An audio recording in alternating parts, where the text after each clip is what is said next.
يولج الليل في النهار ويولج النهار في الليل وسخر الشمس والقمر كل يجري لأجل مسمى ذلكم الله ربكم له الملك والذين تدعون من دونه ما يملكون من قطمیر۔ وہی رات کو دن میں داخل کرتا اور وہی دن کو رات میں داخل کرتا ہے،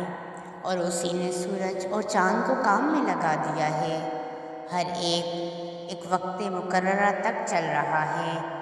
یہی خدا تمہارا پروردگار ہے، اسی کی بادشاہی ہے، اور جن لوگوں کو تم اس کے سوا پکارتے ہو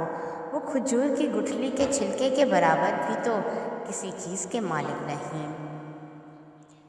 اللہ تبارک و تعالیٰ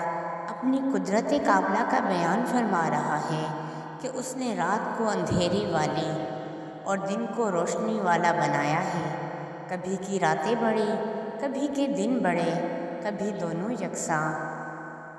کبھی جاڑے ہیں کبھی گرمیاں ہیں۔ اسی نے سورج اور چاند کو تھمے ہوئے اور چلتے پھرتے ستاروں کو مدعی کر رکھا ہے،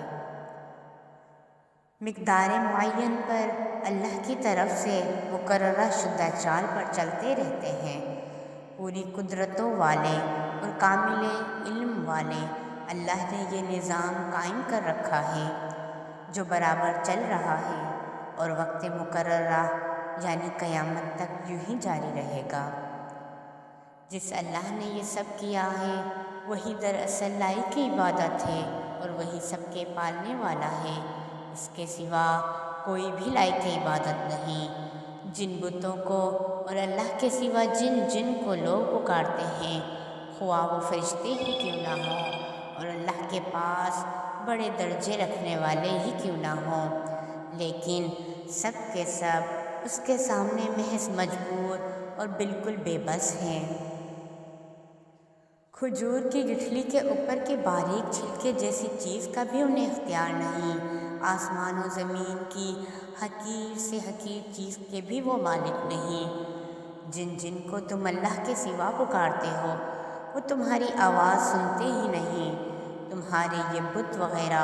بے جان چیزیں کان والی نہیں جو سن سکیں، بے جان چیزیں بھی کہیں کسی کی سن سکتے ہیں، اور بالفرض تمہاری پکار سن بھی لیں تو چونکہ ان کے قبضے میں کوئی چیز نہیں اس لیے وہ تمہاری حاجت پر آری کر نہیں سکتے۔ قیامت کے دن تمہارے اس شرک سے وہ انکاری ہو جائیں گے، تم سے بیزار نظر آئیں گے۔ وَمَنْ أَضَلُّ مِمَّنْ يَدْعُو مِن دُونِ اللَّهِ مَن لَّا يَسْتَجِيبُ لَهُ إِلَى يَوْمِ الْقِيَامَةِ وَهُمْ عَن دُعَائِهِمْ غَافِلُونَ۔ یعنی اس سے زیادہ گمراہ کون ہوگا جو اللہ کے سوا ایسوں کو پکارتا ہے جو قیامت تک ان کی پکار کو نہ قبول کر سکیں، بلکہ ان کی دعا سے وہ محض باخبر اور غافل ہیں، اور میدان محشر میں وہ ان کے دشمن ہو جائیں گے اور ان کی عبادتوں سے منکر ہو جائیں گے۔ وَاتَّخَذُوا مِن دُونِ اللَّهِ آلِهَةً لِيَكُونُوا لَهُمْ عِزًّا،